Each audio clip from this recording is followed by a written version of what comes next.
Welcome to the Old Guy Bourbon channel. Why do we call it that? Because I'm an old guy and that's bourbon. Before we get started, please like, subscribe, share, leave a comment, ring the notification bell. You know the drill. Help an old guy out. Now, today we'll be reviewing Old Grandad, aged 16 years. I think it's a very nice looking bottle. They classed it up a little bit. I don't know how well you can see the age because of the colors there. And then it says years there, and then the big 16. And a little metal hanging around its neck and that. Now, before I even get into this in Pennsylvania is $199.99. So it's $200. The penny's not fooling anybody, right? And I first saw this several months ago, at least 2 months ago, maybe 3 months ago, at my local Fine Wines and Good Spirits store. I went up across town I was looking for the, what was I looking for? Larceny Barrel Proof. And I saw this on the shelf, $199.99 in 16 years. I was excited. Then I saw it was only 100 proof, and it was like, man, $200 for a 100 proofer. But, I got Knob Creek 18. That's 100 proof, and I think that was 175. So, but I passed on it. And then I watched some reviews, and I'm not going to name, who it was, but they're very popular, and I enjoy them. I'm subscribed to them. They're usually, very entertaining. They're always very entertaining. Great production values, and all that. And they kind of dissed it, and I thought, oh, I'm glad I passed on that. Save myself $200. Then I went to my local liquor store. And I didn't go across town looking for anything great. Just my regular liquor store, and they had this. And I thought, you know what? I got to try it for myself. So let's get into this. Now, man, look at that color. It is 16, years old at minimum. So the youngest bourbon in this bottle is 16 years old. Okay. That's the youngest. That is a deep, dark amber. So it's gorgeous. The color is gorgeous. Let's get in on the nose. Now, the nose, not overpowering, not real strong, but boy, it's pleasant. Right away, sweet cherry comes through, a sweetness, cherry. Get some oak, of course. 16 years old, you should get a little oak, right?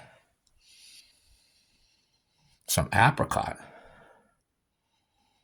Let's take a sip here. Now, my mouth's watering.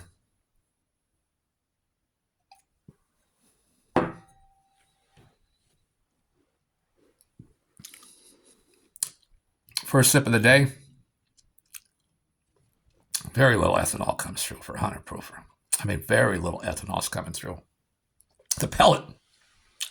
This is thick and creamy. Get that sweet fruitiness in there. And again, thick and creamy mouthfeel. Get some chocolate. Man, I'm going to say right now, how can you not like this? Now, I'm going to go on. But right away, just from that first nose and my first sip, how can you not like this?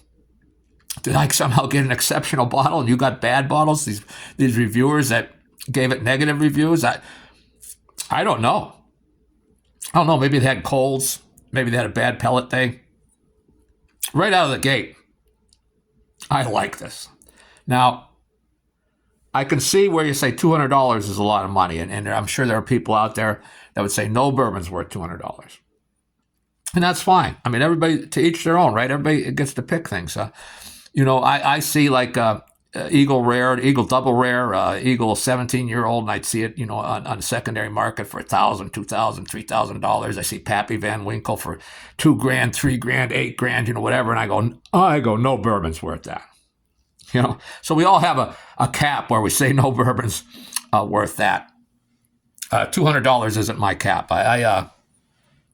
Again, I'm going to take another nosing on this because I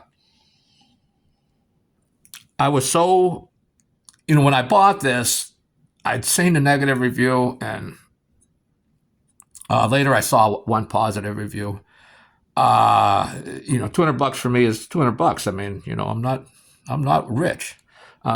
$200. I got to think about, buying it. And, like I said, it was almost an impulse purchase. I went into this store buying some low price bourbon, for my daily drinker. And there it was. And it was like, somebody's trying to tell me something.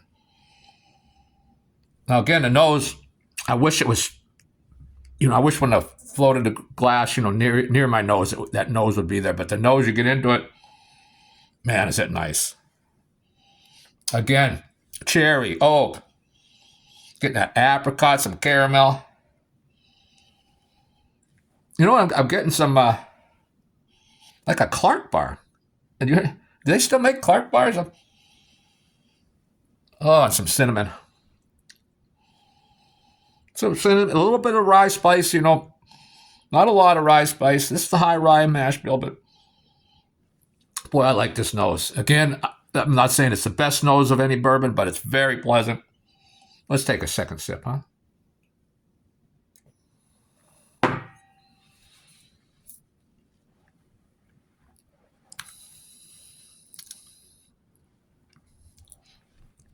Thick, creamy.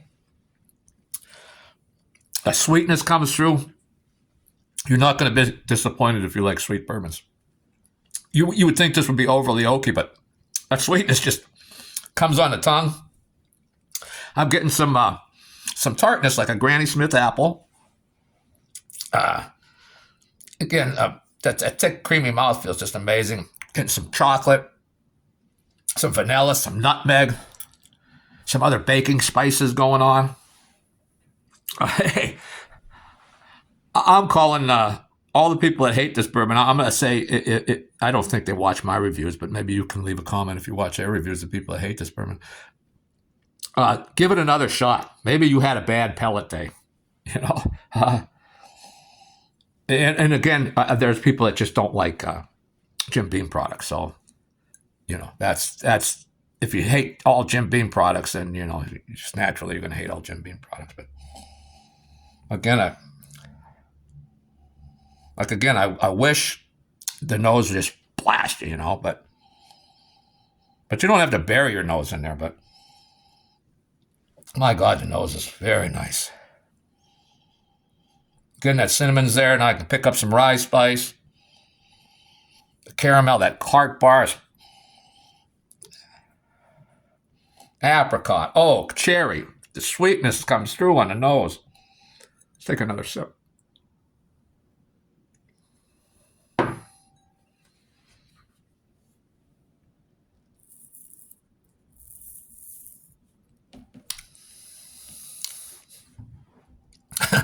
I'm sorry if I'm making noises with my mouth here, but man, very thick, viscous, creamy mouthfeel. Just sweet fruitiness coming through. You get that chocolate, vanilla, nutmeg. You get some spice. Start settling into that little tartness, little Granny Smith apple going on there. The finish is pretty good. Not overly long, but on the long side.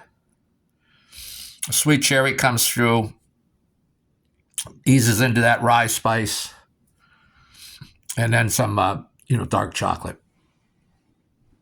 Not the cheap, bitter dark chocolate. Maybe a slight bit of bitterness there, but not much. Just that good dark chocolate. Man, I'm happy I bought this. I am happy I bought this. This is a one-time limited release. A very good bourbon. And again, I like it. And the $200, is it worth $200? That's subjective. That is subjective. To me, it was worth the $200. I'm glad I bought it. I have no qualms about paying that $200.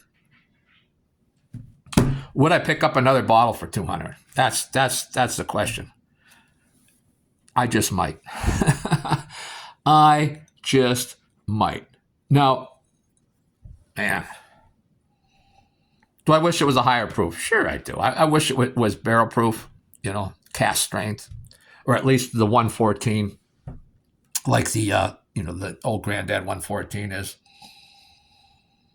And on some barrel proofs I got, cask strengths, they're lower than that 114. So even a 108, 110, it would be great, and keep it at the 200. Maybe next time they bring one out, they'll bump up that proof a little bit. I don't think this is selling well. Like I said, this I saw in my store a couple months ago, and it's still there. And the store I went into, they had 6 bottles of it. So this is a bourbon. I'm telling you, this should be gone. This should be on the secondary market right now, for some exorbitant price, because it's good. So I'm going to say everybody that dissed it, and I hate to say that there's other YouTube reviewers out there that dissed it, and I'm saying they had a bad pellet day, because I can't find nothing wrong with this bourbon. I mean, again, I can see the $200 can be a thing, but man, this is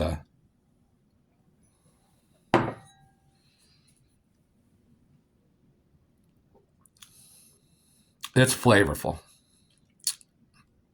It's very flavorful, very good. I like oak. There's some oak there, but it's not overly oaked. For a 16-year-old bourbon, that I'd say is very well balanced, because you would expect it to be a lot of oak, like just oak punching you in the face after 16 years, and this isn't. This is I'm going to say lightly oaked. I'm very pleased with this bourbon. I think I got to quit spending so much money on bourbon. I'm on a fixed income. I've been retired for over 4 years, and this month I probably spent more on bourbon than I spent on all my other expenses. All my utilities, my car insurance, groceries. I probably spent more on bourbon. So I got to ease up a little bit, but I might have to buy a second bottle of this. I think I can probably save up till next month and grab that second bottle. I don't think me and my 93 subscribers are going to sell it out across the country. But hey, I'm going to tell you, if you don't mind spending $200 on a bottle of bourbon, I think you'll like this. I'm very happy with it. And I don't know where the bad reviews are coming from. Well, that's all I have for today. So thanks for hanging around, and please, again, like, subscribe. I hate to doing the begging here. Hit the notification bell, leave a comment, help the channel out. It does help, and I appreciate it. So until next time.